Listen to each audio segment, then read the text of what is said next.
Yes, good morning, good afternoon, and good evening sa mga sulok tayo ng daigdig. Army. Ayan, Army, oh. Napadala, sandali lang ha, papadala. Okay? So, ang pag-usapan natin ngayon ay patungkol sa yung bang pagpasok mo sa isang military camp at ang akin lang ay karapatan. Karapatan ko lang bilang isang mamamayang Pilipino at isang retiradong sundalo. Kasi marami pa rin sa atin na hindi alam ang batas. Na kumbaga sunod-sunuran lang tayo. Ano? So gusto kong ipaliwanag sa lahat ng Pilipino at ang nakakawa dito marami pa rin sundalo na hindi alam ang karapatan nila. Para bang nabubuhay tayo yung mga panahon panay Magellan na kung anong iuutos, susundin natin. Kung ano ang pag-uutos ng nakakataas sa atin, susundin natin na kahit na illegal.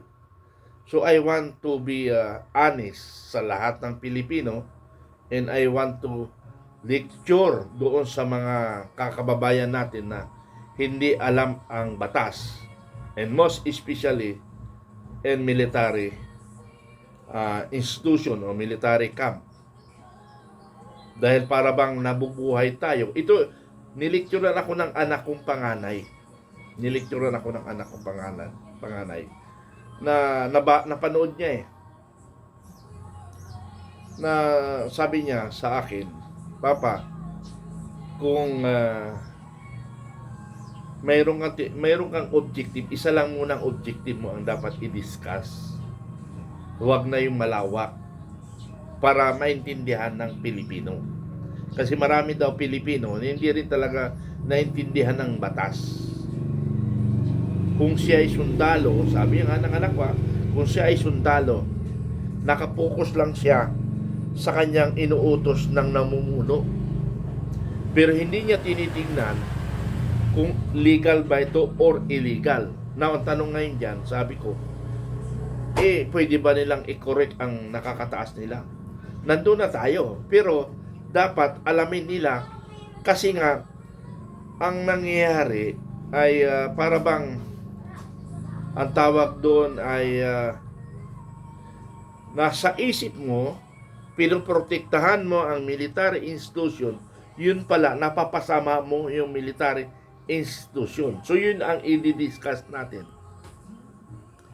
Yung bang ginawa ko, mali. Yung bang ginawa ko, tama. Okay. Sa tama't mali tayo mag-uusap. Mali ba yung ginawa ko? Yes. Sa karamihan ng hindi nakakaintindi, mali yung ginawa ko. Sa hindi nakakaintindi.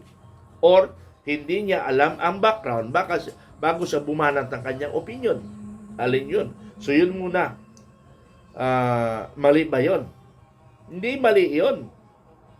Kasi ganito mga kaibigan. Una, ano bang basihan nyo para i-hold nyo ako? Iparating mo, although yung mga enlisted personnel, hindi nila pwedeng questioning nyo kasi utos sa kanila eh. Kasi naging enlisted rin ako eh. Staff sergeant ako bago ako naging official. To be staff sergeant, hindi ko na hinabol yung staff sergeant. At saka naging military police rin ako. Napaka-stricto ko sa military police nung ako ay PFC, ano? At ako pa ay naging CSDF. So, sa record-wise, maaring walang maka-break ng record ko. Walang maka-break ng record ko because I started 13 years old to undergo basic military training. So, i-clear ko lang para maintindihan niyo. 13 years old ako, nag-undergo na akong basic military training. Pag abot Bisaya, pag dating ko ng 14 years old, naging kwan ako. Napalaban ako ng more or less 400 ang kalaban namin. and we are only 17. 15 special forces in 1 system, in 1 Boy Scout. Ako yun, 14 anyos ako. The result of encounter is sa kalaban, 150 wounded. Ang namatay sa kanila, 75. Ang discussion sa amin, isa lang wounded. Ano? 400 sa 3 araw yan, 3 gabi, 3 araw na labanan na yan. So, hindi na ako bago. So, naging, sabi nila, striker whatsoever. Naging sargento ako to be staff sergeant. Duman ako pagka military police rin, napakahigpit ko noon. Mahigpit ako doon sa mga galing sa field na pag umasta akala nila nasa field pa rin sila. Mahigpit ako noon sa MP ako. Provided na in accordance to doon sa mayroong sinusunod na policy camp. Mayroon may policy camp. So doon na ako sumusunod sa military camp regulation. Okay. So, punta tayo sa issue na tama ba yung ginawa ko? Yes, kasi nga nagtanong ako, ano ang basihan nyo na para i-escort niya ako ng military police? Doon pa ako sumakay sa vehicle ng military police. Tinatanong ko sila, ano ang basihan ninyo? Walang makasagot. Si Major Garcia hindi makasagot. Alam ko, hindi niya masagot yun. Now, yung military camp commander is OIC. OIC. Hindi ko maintindihan ngayon bakit OIC lang nilalagay na sa military camp. Mayroon akong question mark doon, pero hindi ko i-discuss yun kung bakit. Kasi wala pa akong pruweba, no? Okay. So, sa susunod papunta ko, makikipag-courtesy call ako sa camp commander before the chief of staff. Hello, sir. General Browner. Welcome to the United People's Initiative after your term sa July. Ano? Hinihintay ka namin sa United People's Initiative after your retirement. Kasi ang pinaglalaban lang natin yung karapatan ng bawat Pilipino. Tandaan nyo, we did not violate the Constitution. Hindi kami, sumusunod kami sa batas. Ang problema, ang armed forces, minsan, dahil sa pagka-nervous nila, mawala sa position, nagkakamali sila. Now, kung mali yung sinasabi ko na may kamalian sa nervyoso sila, ay pwede niya akong ipatawag, pwede niya akong i-invite, pero wala kayong karapatan magpatawag sa akin. Only the court na pwede magpatawag sa akin. Pwede niya akong imbitahan. Kasi matagal ko nang sinasabi ito na pwede nating pag-usapan. Pero umiiwas kayo sa usapan Ayaw ma-implicate na uy, kausap nyo pala yung Colonel Mitran na yon. Question mark ka ngayon kaagad. Baka na-recruit ka na naman ni Mitran. Yun yung tanong doon. Pero tandaan ninyo, sabi nga ni General Pukis, we will not go against the law. Ayaw namin ng kudita. Nung enlisted personnel ako doon sa Ranger ako, ayaw ko ng kudita. Kasi kawawa kami mga enlisted personnel doon. Tayo mo, ang daming enlisted personnel na discharged, pinabayaan ng mga officer. And I will not tolerate yung mga nangyari na nakaraan. Kasi galit nga ako Kaya ayaw kong magkumbinsi ng sundalo na para lang sila makulong, para lang sila matanggal. Makukonsensya ako doon. Tandaan nyo yan. Kayong mga nagsasalita na wala naman kayo alam, manahimik kayo. Because yung ginagawa namin para sa ating apo. Para sa ating apo. Bago kayo babanat, alamin nyo muna yung background. Lahat ng yung ibang nagsasalita, bumabalik sa kanila. Kasi nga, banat sila na pulpul yung banat nila. May isa pang kernel, binanatan ko ng binanatan. Ayun, nanahimik. Nanahimik siya. Hindi ko lang binabanggit ang pangalan niya. 2 ng kernel, 4 na kernel, isang general. 2 general. Hindi sila makaumpra sa aking debate. Kasi nga, sabi ko nga, sumusunod lang ako ayon sa tama, ayon sa legal. Kaya nga sabi ko, ulitin ko na naman hinahamon ko nga si Secretary Gibo, Secretary Chudoro Gibo, Sir, pasensya po, 3 beses ako pumunta sa opisina mo. Sinasabi ng mga bata mo, you are always busy. Hindi ko naman kailangan kayo tang kausapin kung ayaw mo. Pero ang gusto ko lang, yung 3 sulat ko, natugunan mo yung reklamo ko na 4.9 billion. Ni isa wala kang pasabi. Ibig sabihin, naduduwag ka sa AFP. Na you are the Secretary of National Defense, naduduwag ka sa AFP. O malita-malita. Kaya, kung kayo ay kakampi ng Satanas, kakampi ng mali, manahimik kayo. Bakit?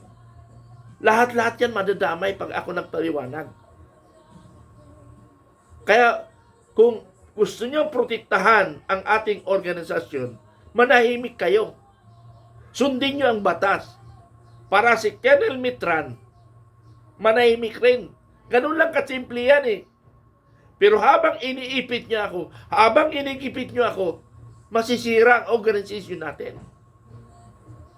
Kasi hindi niyo ako pwedeng pigilan. Dahil karapatan ng individual ng Pilipino yung ginagawa ko. At hindi ako naduduwag na labanan ang maling sistema. Kaya masabi ko nga, nakikipagbasagan ako ng muka. Nakikipagbasagan ako ng muka. Para mabago ko lang ang sistema ng ating gobyerno. Di ba nung kabataan natin, ang tatapang natin, ang yayabang natin, I will not discuss enlisted personnel. I will discuss for officer. Nung tinyenti tayo, kayo mga nakaupo na general ngayon, kayo mga nakaupo na general, kasabayan namin kayo sa kabundukan. Because I was CAD 1991. In the age of 31 years old. Kaya mas nauna ako nag-retire sa inyo. Pero magkasabayan tayo ng tinyente sa kabundukan ang yabangan natin Ang takot hindi mamatay. Sinasagupan natin mga politisyan noon. Bakit kayo naduduwag tayo sa kasaan ng politisyan na mali? Iyon challenge ko sa inyo ngayon. Nasaan ang yabang natin noon? Ngayon natatakot kayo, nandinervous kayo. Kausapin nyo lang si Colonel Mitran, naduduwag kayo. Bakit? Matakot kayo ma-implicate sa akin? Asan ang dignidad ninyo? Asan ang prinsipyo ninyo? It because of malita-malita in promotion, natatakot kayo sa akin makipagkita? May snappy salute sa mga ibang kabady ko na hindi nila ako kinahiya, hindi nila ako kinakatakutan kausapin kahit ma-implicate sila. So what? Kasi magkasama tayo dati. Tapos iilagan mo ako. Ano yung klase? Nasaan yung bayag? Sabi nga ni Colonel Mongaw, dala-dala ko ang bayag ko. PME 92, dala-dala ko ang bayag ko. And that is the officer. Di ba? Kahapon pumunta ko kay Colonel Mongaw, timing lang na nabutan ako ng oras. Kasi ang visitation kay Colonel Mongaw is 9 to 12 p.m. 12 noon. Then after that, 2 p.m. to 5. So, 12:20 ako dumating. So sabi ko, sunod na lang. Kasi may iba ako appointment. Please visit Colonel Mongaw. Kayo mga active, bakit kayo natatakot mag-visit kay Colonel Mongaw? Natakot kayo makonekta? Ano yun? Puro na lang mga negatibo ang isip natin? Mayroon tayong intelligence people. Kaya lang, walang intelligence pan. Walang intelligence pan. Mayroon tayong intelligence people, pero kulang sa intelligence pan. Paano sila makakilos kung walang pondo? Yung sweldo nilang gagamitin nila. At mangyari karamihan sa field yan.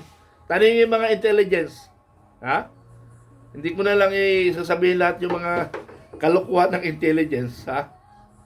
It because intelligence operator nga sila pero walang pondo galing sa bulsa nila, ha?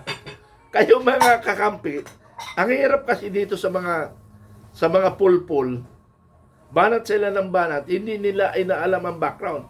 So ilan yung officer na ganun ko? Officers and general. Huwag niyo akong subukan. Kasi nakahanda ako sa consequences. Kaya kong labanan yan. Kaya kong labanan yan. Hindi ako naging officer na hindi ko dala ang bayag ko. Sabi nga ni Colonel Mungaw, PME 92. Ha? Mayroon ay binulong sa akin. Ha? Mga kababayan ko, lalo na sa military and uniform personnel, ang siga ngayon mga PME 92. Tandaan nyo yan. So nagkukumpit yan. Bahala na kayo mag-isip yan. Ha? Pero mga kababayan, sana naman ang mas mahalaga sa inyo yung samahan natin. Bigyan nyo ng puntos yung samahan natin. Hindi yung ngayon mo lang nakasama dahil siya ang boss mo, natakot ka na. Bakit?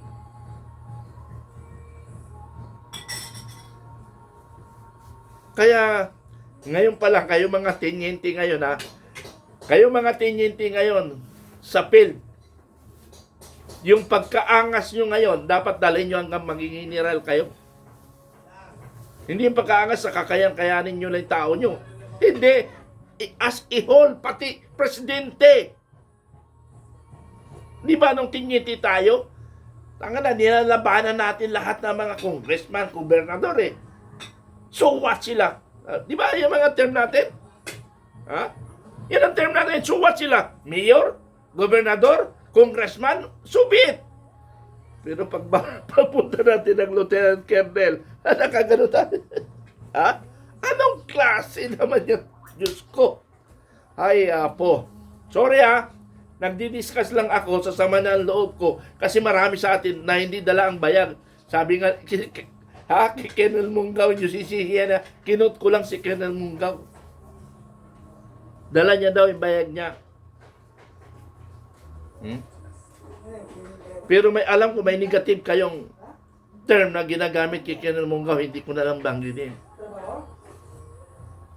Pero kasama natin yan. Kabaro natin yan. May pinagsamahan tayo. Huwag niyo ipagkanulo yung kasama natin. May pinagsamahan kayo eh.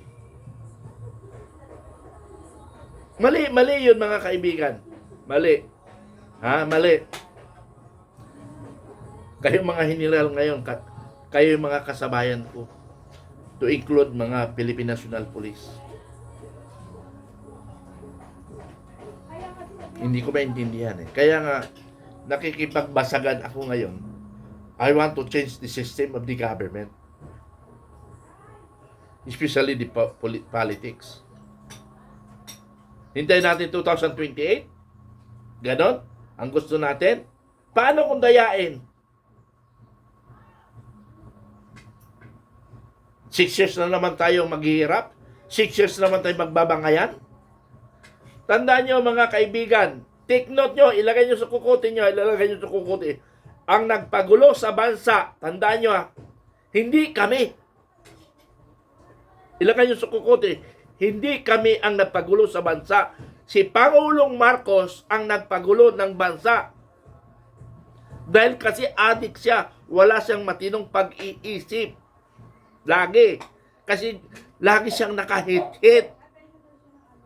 Kaya nga, dami na, millions of challenge sa kanya to undergo hair follicle test. Ayaw niya, bakit? Kasi confirm. Sabi nga ni Atty. Vic Rodriguez ha? Pero hindi sa kanya kung nanggaling marami ng taong pinagdaanan. Hindi naman ganong halata na nakakukin si Kwan si Pangulong Marcos. Yun, si Kwan, si First Lady. Lagi nakangiwi ang kanyang Kwan. Nakangiwi. Yung mga adik pala, sa totoo lang, tingnan nyo, nung hindi sila nagda-drugs, hindi sila, Kwan, ang gwagwapo nila. Kaya tama pala yung sinasabi ni General Torre. Kaya lang, General Torre, hindi ka dapat salita ng gano'n, Bakit? Mayroon bang adik na gwapo? Tama naman, totoo, naalala ko. Walang adik na maganda at saka gwapo. Kasi nga, naghingiwi. Tingnan nyo yung picture ni First Lady nung kabataan niya at saka ngayon. Malayo, di ba? Tingnan mo si Pangulong Marcos, nung hindi siya presidente, press na press siya. Ngayon, naging presidente, up-press na siya. Bakit? Dahil sa marami na sa kanyang iniintindi. Alam mo, hindi na tayo magpapaliwanag kasi mahabang paliwanag yan. Mahabang paliwanag yan, mga kaibigan. Ganito yan. Yung paggagamot. Anyway, medical term na yan, hayaan na natin. Balik tayo sa military camp. Ang ginagawa ko lang, mga kaibigan, lalo na yung walang alam sa batas, banat ang banat. Normally, pag pumasok ka ng military camp, you follow their protocol. You follow their security aspect. Hindi po pwedeng yung sundin niya kasi within the camp niya, parang bakuran mo ba? Bakuran mo, papasukin mo ang isang bakuran nang hindi ka malang gumalang. Ay talagang mali yun, di ba? Mali yun. Ngayon, anong mali ko doon? Ang tinanong ko, nasaan ang basihan nyo para harangin nyo ako? Lahat ba ng pisyoner, inaharang nyo na tulad sa akin? Hindi, di ba? Pero bakit? Mayroon akong score na MPBI pa tuloy ang dating ko. Ha? Pero ang tanong ko ngayon, asan ang basihan ninyo? Yun ang tanong ko lang.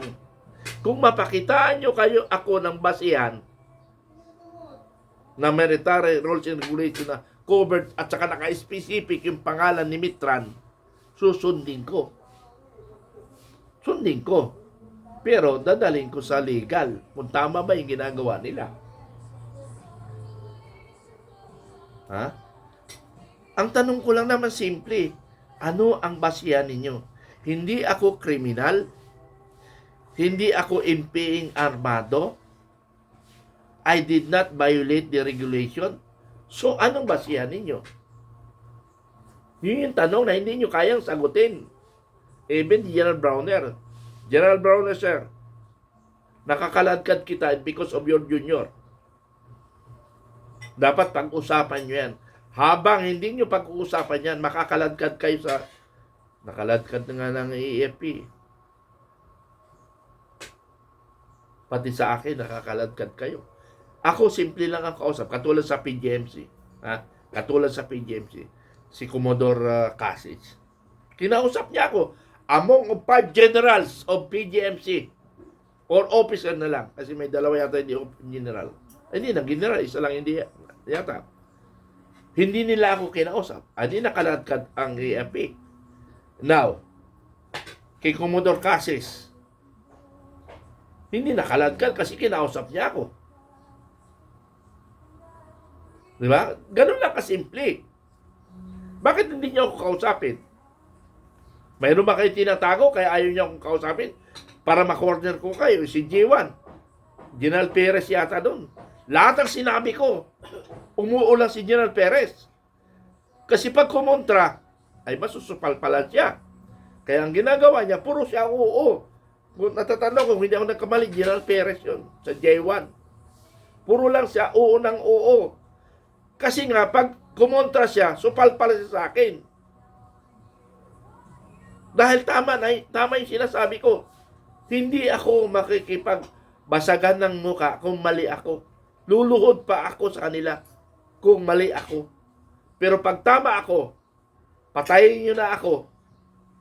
Hindi nyo mababago ang prinsipyo ko, ang katotohanan. Ganun lang kasimple. Kaya nga sabi ni Kenan Munggaw dala-dala niya ang bayag niya Kaya hindi siya natatakot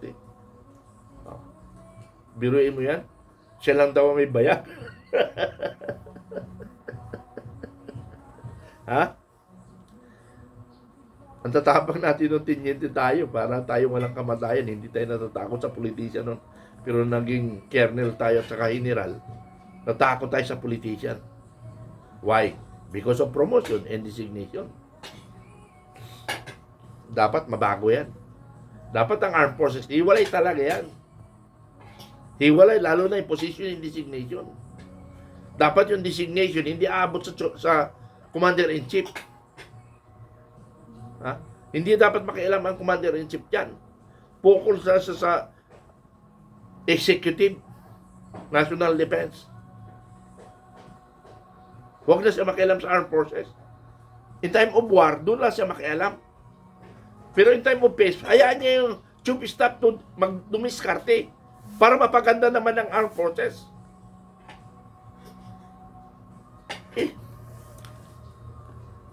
Ewan ko kung paano mabagong sistema yan. Sabihin na natin, yung chief staff, control niya. Pero from chief staff down the line, walang pakialam ang commission appointment. Down the line. Chief staff lang ang hawakan nyo. Ha? Mas maganda siguro chief staff lang ang hawakan nyo. Down the line, wala kayong pakialam. Hayaan nyo yung chief staff ng katiwalaan nyo. Kung naging sip-sip na may, hayaan mo. Kasi nga, yung chief staff, pag bumaba, video, ops, kalma ako, delikado, baka makudita ako. Baka mapusasan ako ng mga tao ko. So, ibig sabihin, magiging neutral ang armed forces. Ganun yun. Neutral siya. Ngayon, hindi naging neutral kasi up to Brigadier General, kinontrol ng presidente, ng First Lady. Ang masakla, pati Colonel kontrolado ng First Lady. Ano yun? Ano na yung struktura natin? Sinunod ba natin yung struktura natin? Diyos ko naman, oo. Hindi natin. Okay. Balik tayo sa security naman. Mayroong military security. Sundin natin yan. Now, kung security risk yan, ano ang basis nila na secure risk, ano tawag nito? May possibility ba ako na makapagdala ako ng dulot ng gulo ng Pilipinas? Unang kampo? Anong basihan ninyo? Yun yung tanong Always, anong basihan? Legal basis. Yun yung tandaan nyo. Legal. You always violate the individual rights of the Filipino. Especially the retired. Retired na ako, estudyante lang namin kayo. Tandaan nyo yan. Ha? Hindi namin sinasabi mas magaling kami sa inyo. Pero ang pinag-usapan protocol, dumaan kayo sa palad namin. Tandaan nyo yan. Dumaan kayo sa palad namin. Kung hindi man ako, yung kasama ko. Especially General Esperon, General Kita, General marami, General Pukis. Ibig nyo sabihin, hindi kayo dumaan kay General Esperon? Sino ngayon, mga senior officer na hindi dumaan kay General Esperon? Di ba ng panahon, ganun pa kayo? Ngayon, naging siga kayo. Respeto naman. Ang inanam na, respeto naman. Dahil hindi namin kayo ikakaladkad. And we will protect the armed process kung tama yung ginagawa ninyo.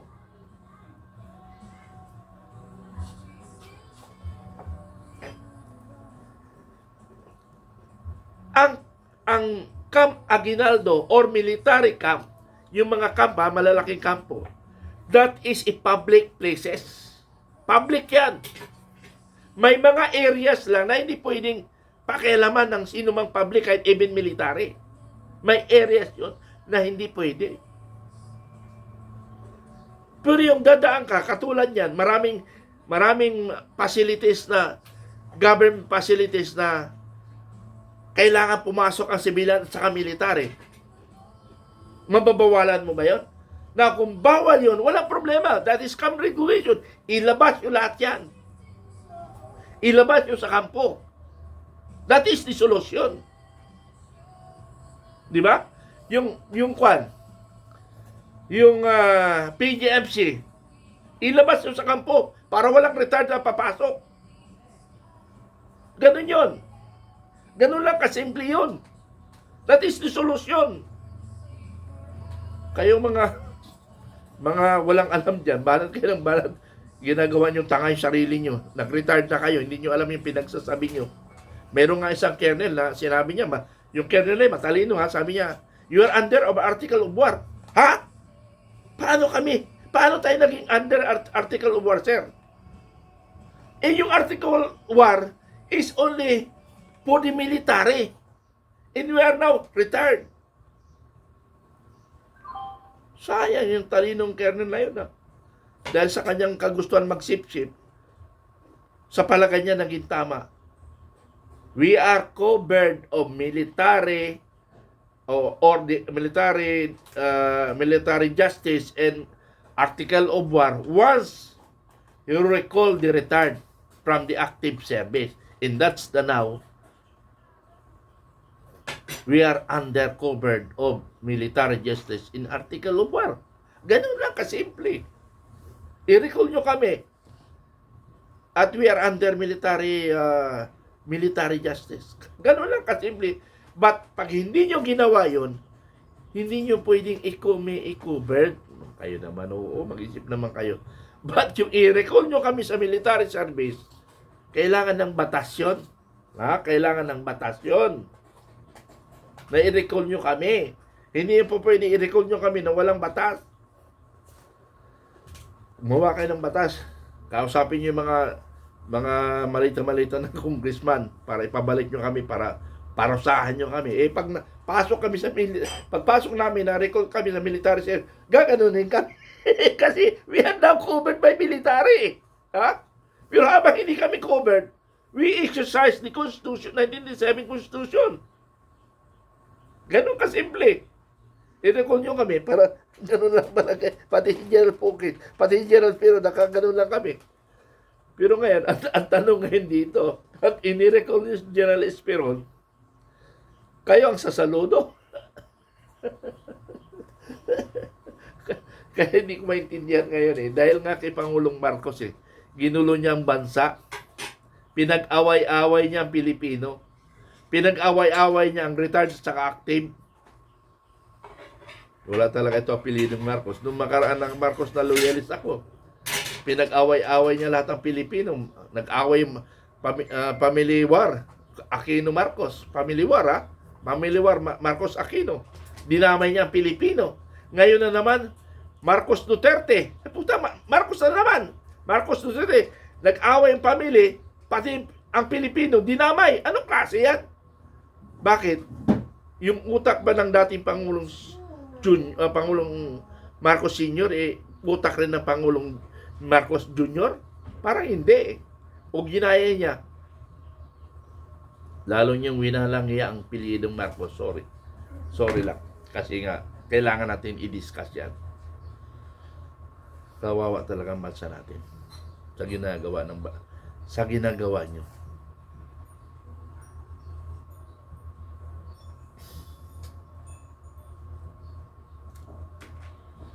Please, baguhin natin ang sistema natin. Maglagay kayo ng security. Susundin natin military camp. Sundin natin lahat ng policy. Kasi nanggaling rin ako dyan Pero tandaan nyo, we are only temporary at the military camp. Magiging pares rin nyo kami. Yun ang isipin ninyo. Yun ang isipin nyo. Na susundin nyo, o what I mean, maramdaman nyo yung ginagawa ninyo sa amin ngayon. Na ang aming kagustuhan lang, gusto namin mabagong sistema at saka korupsyon. Ngayon, kung pukulin nyo ako ng korupsyon, sige. Lalabanan ko yung corruption. Mayroong ang kapalpakan ng aking tao, 71,000 eh. Muntik na ako matanggal sa serbisyo. 71,000 lang yun ha. Eh ngayon, trillion, hindi natatanggal, hindi nakukulong eh. 71,000 lang yun na nagturoan kung saan yung pera. Bilang isang commander, napunta sa akin lahat. Sabi nung isang gaga kong tagahawak ng pera, kasi si Sir eh, sabi niya, kwento niya doon sa boyfriend niya na classmate ko. Hindi ko lang pag-alala. Kasi si Sir, napakaluwag eh, hindi naglilista eh. Ako patuloy may kasalanan. Na sinabihan ko sa kanya, Sir, may sobrang pera dito, parang 67,000. Ewan ko bakit na 71. Ang nalala ko, Sir, may 67,000 dito na tira. Eh, anong gagawin ko? I-hold mo yan 67,000 para yung utang ng kuman na hindi pa nila nabibigay na more or less 200,000 yata, 150,000. Ipagsama-sama natin yan, tapos ibabalik natin yan sa mga hindi pa nabigyan. Nung maghanapan na, Sir, na-release ko na. Eh, bakit ka nag-release? Hindi ko alam. Ayun, nadali ako doon. Ako pa tuloy may kasalanan. Sir, hindi ka hindi ka kasi, Sir, naglilista-lista. Yun lang yung record ko. Kaya ako, nabuisit ako. Imbis na may 2 years pa ako, nag-retire na lang ako. Dahil yung General Albano, Sir, ano? Alex Albano, Sir, sorry.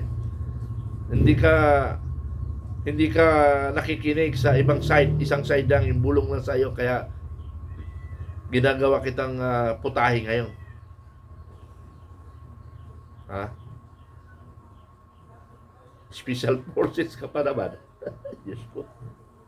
Ang alam ng mga gagong ibang opisyal, nagdadrama tayo, Sir. Yung pala, hindi alam nila nagdidelikado na serbisyo ko, ha? Ha? Kaya, ang ginawa ni General Albano nung mag-retire siya, nag-retire din ako, magkasunod lang kami mag-retire. Buwan lang yata. Nagpadala siya ng kanyang pillars para barkadahin ako, para hindi siya tirahin. Ako, walang utak, para hindi ko malaman yung purpose na yun. Diyos ko. Ngayon, nung natapos na, asa na yung kernel na binigay niya sa akin, hindi na napakita, kunwari, sasali-sali sa Filipino Guerrilla. Sorry, Boka. Didiscuss ko lang, hindi naman kita pinagalanan eh. Okay, balik tayo sa kampo, na military camp. Mali-mali yung ginagawa niyo. Dapat, pag nagpatupad kayo, ay laging nakabase kayo sa legal para hindi makalagkad ang AFP. Ayaw yung makipag-usap sa akin. May request ako, wala kayong ginagawa. Ini-ignore nyo lang ako. Ano yun? Robot ako na hindi marunong mag-isip, masaktan ang damdamin? Yung sa ginagawa ninyo? Dahil sa nervous ninyo? Sa nervous nyo, dinadamay nyo lahat ng tao. Wala naman ako binabayalit na batas, ha? Mayroon ba? Ipakita nyo. Diyan po sana, huwag nyo mapasukin sa military camp kasi mayroon siyang kaso inciting to sedition. Ako wala eh. Wala akong kaso. Diyos ko naman, mag-isip naman kayo. Ha? Ang tanong ko lang, anong basis ninyo? Wala kayong masagot. Hindi sabi nung MP, na may hawak, alam ko naman siyempre wala rin sila magagawa eh. Susunod lang sila. Sir, utos kasi ng verbal order, Sir. Nantuho pa. Yung verbal order, para lang sa sundalo rin yun. Sa sundalo nyo, yung verbal order. Pero, out of your responsibility, territory, hindi pwedeng verbal. Document ang pag-uusapan dito. Memorandum o Directive Military Camp Regulation. Hindi pwedeng, Hindi pwedeng verbal order. Sa inyo lang yung verbal order. Ay, Diyos ko naman. Turuan, kuha nga kayo, mag-drop information education para matuto tayong lahat. Diyos ko. Dahil nga, hindi nyo dalang bayag nyo, pati lahat, dinadamay nyo, ewan ko ba. Sorry kung in-invite nyo ako, hindi umaba itong usapan. Kasi ang laban ko lang, social media. Sabi nga ng anak ko, akala nila nabubuhay sila sa dating paraan, sa dating sistema. Iba na ngayon. High technology na ngayon. May social media ngayon. Kaya maging maingat kayo. Everybody can use the social media. And that is part of security of individual Filipino, individual person. Yung pagbibidyo. Ha? Ngayon, kung mali yun, banatan nyo ako, kung bawal yun. Ang bawal lang videohan, yung mga technology sa mga opisina, bawal yun. Tapos yung mga security, bawal yun. Pero yung public, hindi yun bawal, kaibigan. Because that is part of security. Para halimbawa, pinatay ka, at least may ebidensya na tira na nakumalat na. Ganun yun. Kayo naman, balat kayo ng balat, hindi nyo alam yung... So, yun lang muna. Maraming salamat sa kwan. Yan sinuot ko, Army. I love Army. I love Ranger. I love Special Forces in the infantry units. Kaya sa tama. Tama lang tayo. Okay, bye-bye. I love you, mga kabaro. Sana pag-isipan nyo na huwag nyo ikakaladkad ang Armed Forces. Because ang Armed Forces, hindi inyo yan. Temporary lang kayo dyan. Yung Armed Forces ay Armed Forces ng taong bayan yan. Baka hindi nyo alam. Armed Forces ng taong bayan yan, hindi sa inyo. You are only caretaker. Parang katulad sa isang lupa ba? Para maintindihan yung caretaker. May lupa ka. Hindi mo natitiran. Okay, ikaw muna ang caretaker dyan. Pangalagaan mo yan, ha? O sino ang boss mo? Ha? General Brownell says, sino ang boss mo? Di ba sabi ni Pangulong Duterte at saka ni Pinoy at saka ni Pangulong Duterte, kayo ang boss ko. O ano yon? Kami ang boss nyo. Presidente na nga nagsabi na kayo ang boss ko. Si Marcos lang hindi nagsasabi ng kayo ang boss ko. Tara. Ayoko na. Maraming salamat. Napapasama na naman. Imbes na tatapusin ko na, napasama na naman iba. Okay, maraming salamat. I love you all.